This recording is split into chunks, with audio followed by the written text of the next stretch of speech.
Mr. John Moreno, the current mayor of Calexico. I'm sure everyone knows you, you're the voice of the Bulldogs, but why don't you go ahead and tell us a little bit about yourself, your history, and... Well, I come from a pioneer family that came to Calexico in the early 20s. My grandmother and my grandfather came from Sonora, Mexico. My parents both graduated Calexico High School in the 40s, and they've lived here ever since.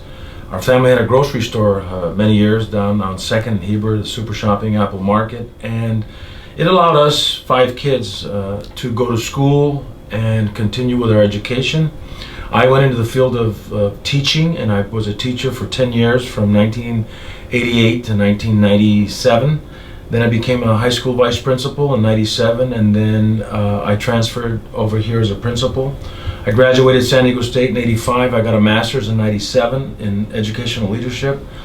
I've been a council member these last 4 years. Then I got re-elected in 2012, so actually 6 years. I was on the Planning Commission for 10 years, from 1996 to 2006, which kind of allowed me to understand the operation of the city. And it gave me an opportunity to continue to serving the community in that respect. I do a lot of work with the Chamber of Commerce and other nonprofits, heading up their events as Master of Ceremonies. So I did a lot of theater in college, which has allowed me that confidence to speak in front of people or speak behind a microphone. Currently I'm the mayor for the fiscal year 2014-2015, and I'm looking forward to getting us on track, to gaining that stability that has not been present in my 6 years on the council, and to try to move the city forward and to try to get this budget, continually balanced, to try to get things in the police department in order, to continue with providing recreation for not only our young people but our seniors. A swimming pool needs to be built. We need that facility. The roads need to be fixed, and other things as well. But I'm here to serve you, and it's not about me. It's about the public. It's about the community. What can we as leaders do to better that? Okay. So you'd say you have a pretty good grasp of the current situation and how the city is currently being run and everything. I feel I do, yes. So as mayor, can you tell us how the city is looking right now, in economically and just an overall overview of the city? Well, we balanced our budget, our fiscal year budget coming for this next year. We need to stay within that budget.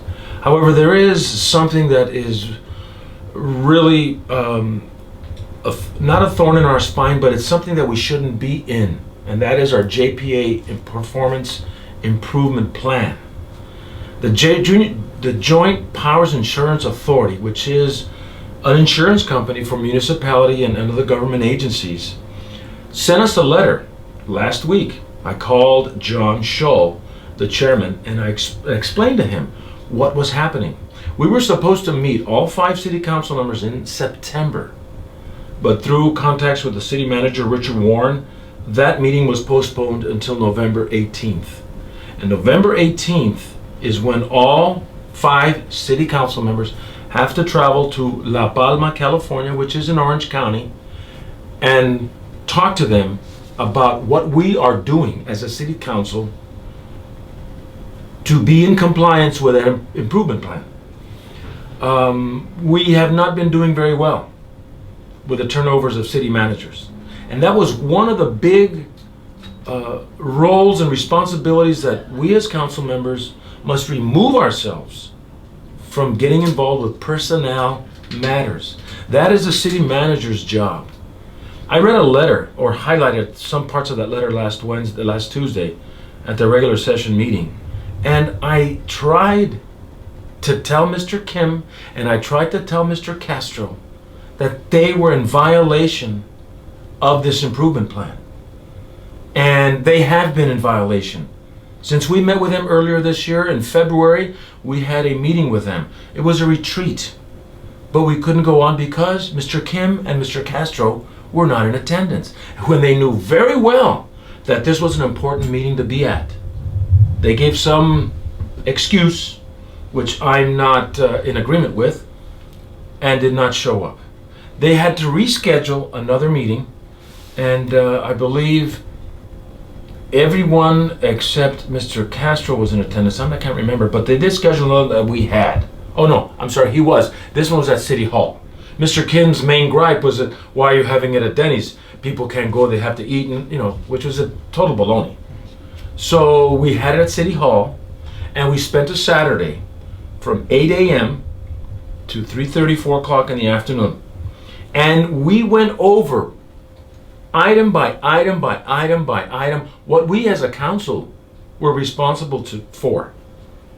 And we knew, I know, they were there. It was a retreat, it was like a team building kind of thing.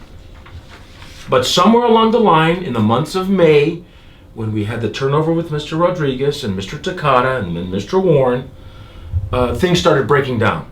And right now, that's what we're seeing, a breakdown, because some council members refuse to follow the plan. And, I'm not going to have it. My family, we're pioneers in this town. We want this town to continue on a successful path. And I'm not going to let two council members sabotage all the work that's been done for over the last 100 years or so that the city's been incorporated. So that's the JPIA, which is one of the biggest issues, if not the biggest. Because if we don't have insurance, any claim against the city will come out of the general fund. Another city that has, the only city in California that lost it was Maywood. They had to fire all their employees. They had to outsource everything. And it didn't go well for Maywood. They're still paying. They still don't have what they need to have. There's no council there. Everything is done by a city manager or an administrator appointed by the state. Do we as Calexicans want that for our city? No, I don't. And I'm not sure if Mr. Kim or Mr. Castro do.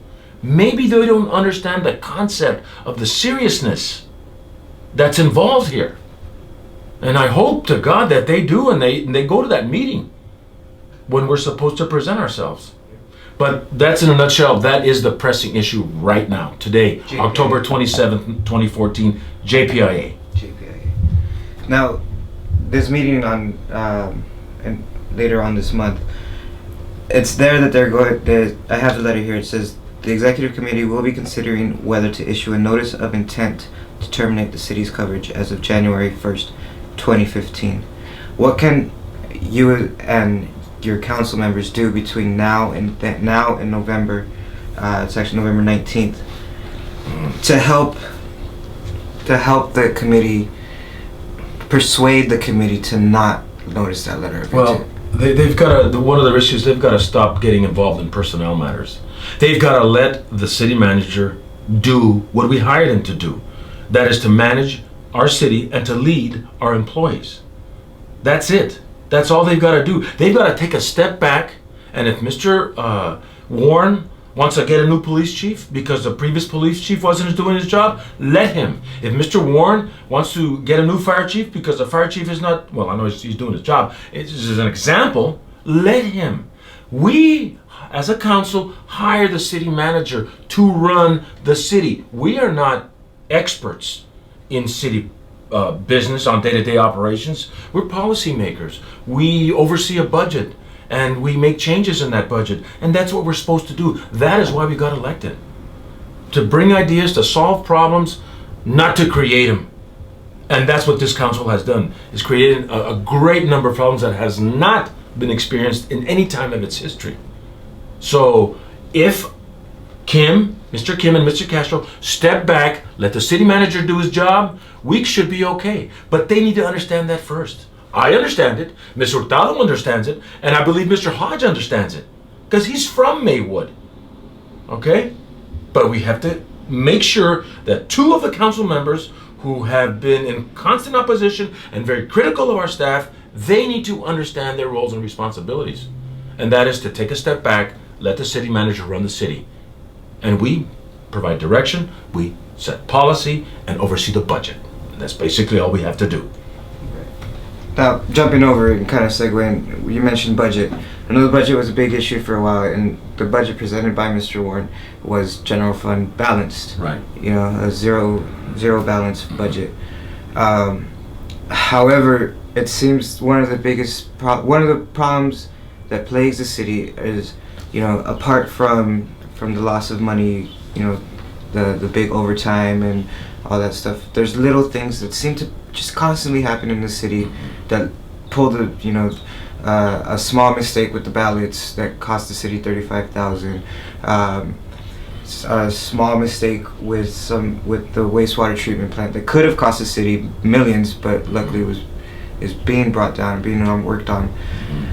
What, as a mayor, council member, what do you think of those little mistakes, and what can be done to avoid them? Well, for the ballots, someone obviously did not pay attention to detail, and this is that's never happened before. So I'm not looking at it more as a fluke. Is it okay? We made a mistake. We were going to have to pay for it. But this has not. If there's been a pattern of mistakes like this in this area, okay, then we would address it. But I understand human error. Okay, it'll cost us $30,000. Maybe the $30,000 we were supposed to spend to search for a new city manager, which I don't think is going to happen, and the wastewater treatment plant. And again, we're looking at turnover of personnel. Okay, Mr. Savine, fairly new on the job. He's probably starting in his second year on the job. Mr. Warren, he's been our city manager now since July 1. Before that was Takata. Before that was Rodriguez. Before that was Carrillo. Before that was Velez. And I'm going back to 2008 and 2009. So in the last 4 or 5 years, we've had a turnover of staff.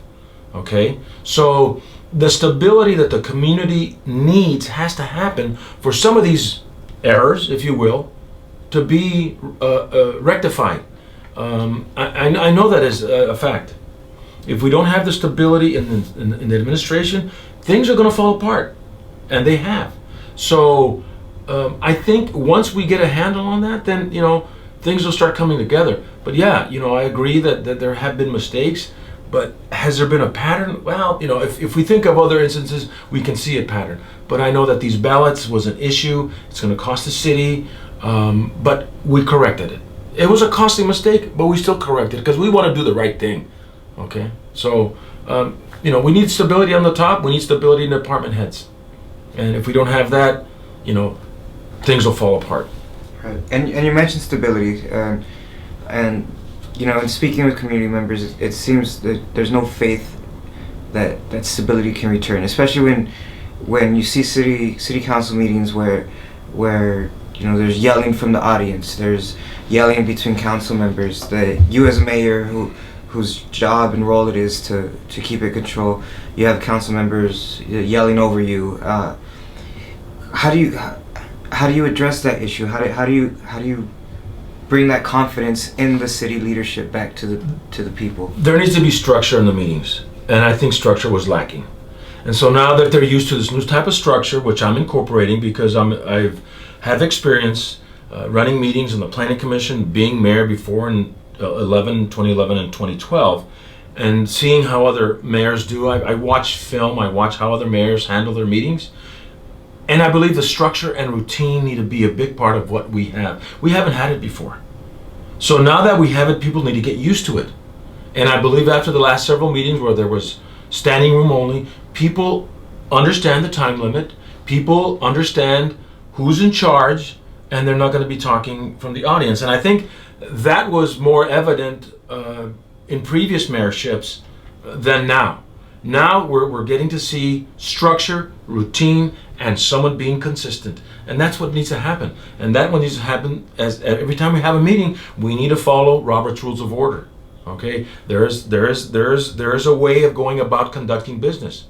And I promise you, as I'm the mayor, I will make sure that there are time limits. I will make sure that there are people addressing and sticking with the issue at hand. And I'll make sure that people will raise the level of decorum if I demand it. So people got to get used to that. And they haven't been used to it. So from here on in, other members of the council will see how I do it, and they may want to follow that example. So I think I'm doing okay right now, and I know we've had a lot of people, but everybody gets 3 minutes, and I try to open it as much as possible to allow them freedom of speech. And the council members need to know that they are on time limit too, because I'm not going to allow them to speak 5, 10, 15 minutes on a given subject, because that's not fair. That is not fair for the people in the audience, and that is not fair for the other council members. If you've got something to say, you can say it in 3 minutes, and that's it. I'm not going to stand for council members walking on a bird, a bird walking on an item, and then, saying that they need more time. It's not going to happen with me. Perfect. Now, apart from all these big issues, as a mayor, what are some other smaller issues within the city that are important, but may be getting overshadowed by all these other important and big issues? Well, I want to say that we've done a lot of work on the roads, and there's still more roads that need to be fixed. Our downtown needs to be looked at. We need to fill those empty buildings. We need to be business friendly. Our swimming pool needs to be constructed. We need to work closely. We need to get this grant sent, filled out.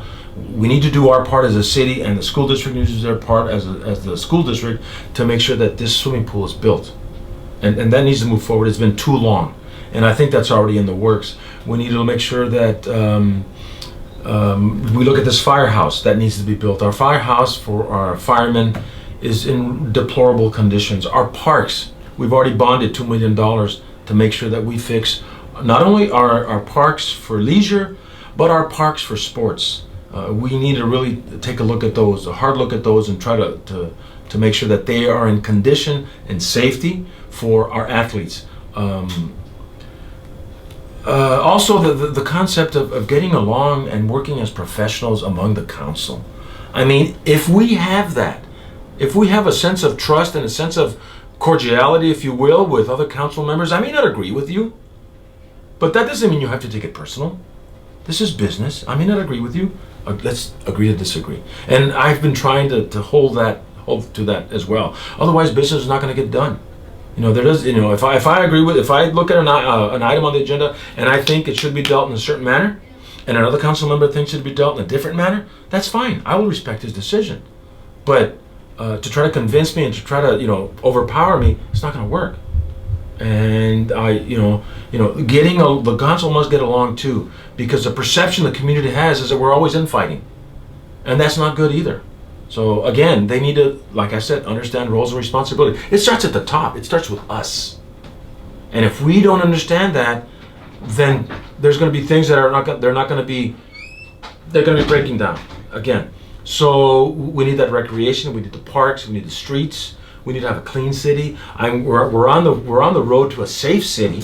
I want to say that because I know that our police department we're working on revamping the whole structure, the whole function of it, which was, like I said, in shambles. And then looking at our fire department to get them a new firehouse, which is of the utmost importance too as well. But that swimming pool, it's got to be one of the top priorities as well. Right. Now you mentioned police department, and I think that's another big issue that it'd just be unfair to not address. What is the current situation with the police department, and how did it get to that? Well, there was a lot of mismanagement. There was a lack of leadership, and some officers were allowed to not have any accountability. Now we've got a new chief, and Mr. Kim, Mr. Castro have to accept that. They haven't accepted it. I have. I believe Mr. Hodge has. I believe and I know Mr. Hurtado has. We have to let this man run that department, lead that department, manage that department, and have a big say in what goes on in public safety. There was just so much going on that I can't really explain here because I don't know much of what's going on, but I know that things that were going on were not right. They weren't ethical. And nobody was being held accountable for some of their actions. But now with this gentleman, Mr. Michael J. Bostic, who is in charge, I believe we'll fix that. I believe we'll have in the months to come a police department that we can all be proud of. That we can all look from our visiting neighboring cities. Can look, Calexico PD, they're right on. They're upstanding, and I want that to come back to Calexico. It wasn't there before. Hopefully, it will be in the near future. Right.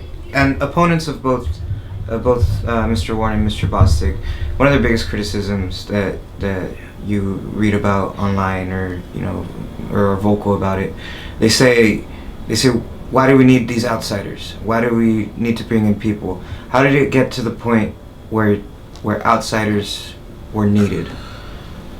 Well, and how did the police department get like that? Again, lack of leadership, lack of management. It got to that because of those things that were lacking. Outsiders, I think they're highly qualified people that are running these departments now. It's not whether they're outsiders or insiders. That doesn't mean anything. If you want someone to fix your department, you go look for someone who can fix a department. Okay? And I welcome outsiders that want to relocate, that have the qualifications, that have the education, that have the experience, that know how to fix these things, come to Calexico. I'm not a part of the compadre system. And I feel that because you may be an outsider, you're not part of the compadre system. Well, I'll tell you right now, Eric, I know who's part of the compadre system. Okay? And it's not me. I look for the best that Calexico can get so that we, as a city, can fix those loose ends that we have right now. And if we have to bring people from the outside, then let's do it. Let's do it, because the people from the inside weren't doing it. So with Bostic and Warren, I have faith, I have trust, and I support them 100% to get our city back on track. Perfect. And now, you say the best Calexico can get. And another thing that Calexico leaders, both school board, city council, they always mention, we want our youth to go off, get their education, and come back.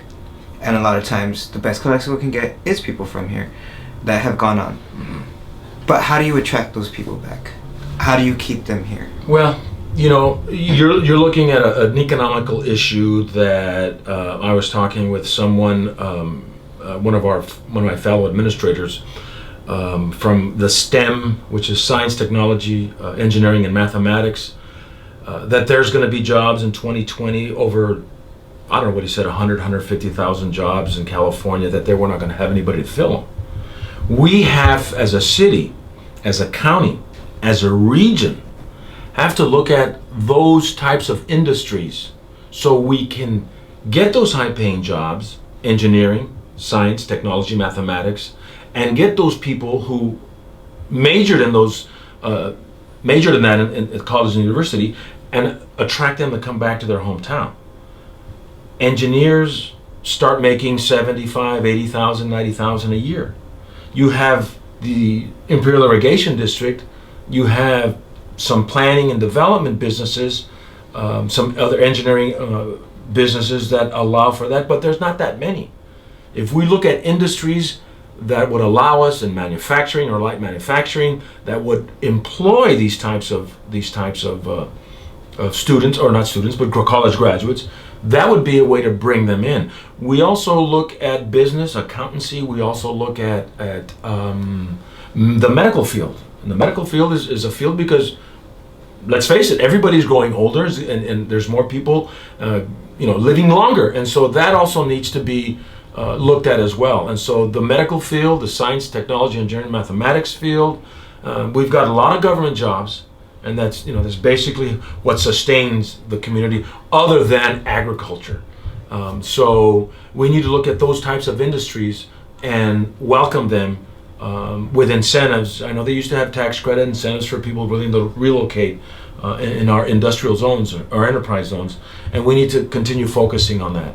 And that has probably been, moved on the wayside because there's other issues that will not allow us to focus on these important issues, because we as a council can't seem to get along and can't seem to follow our improvement plan by JPIA. There I go again. It always comes down to one thing. But so finally, there's the phrase everyone knows, only in Calexico.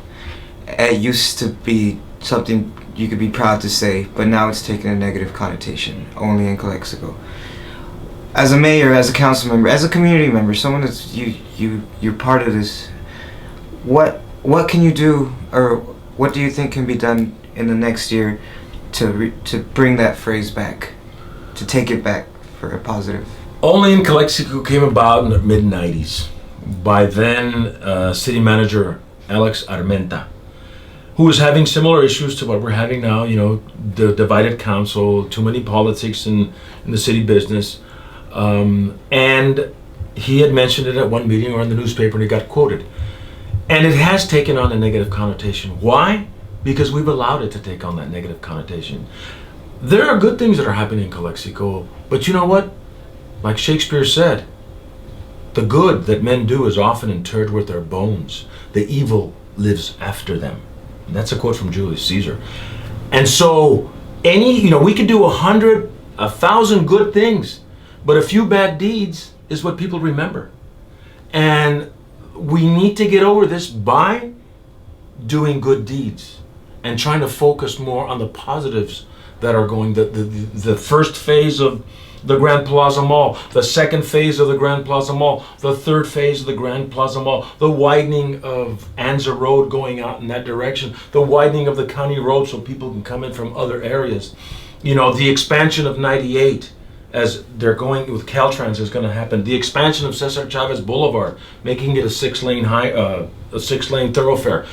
These things are what's going to change it. We need to get that casino built because Calexico may be just a pass-through town as people go from Mexicali, or they go through San Diego, or they go through Yuma, or they go through El Centro. But we need to focus on that casino, and I think that will kind of turn things around.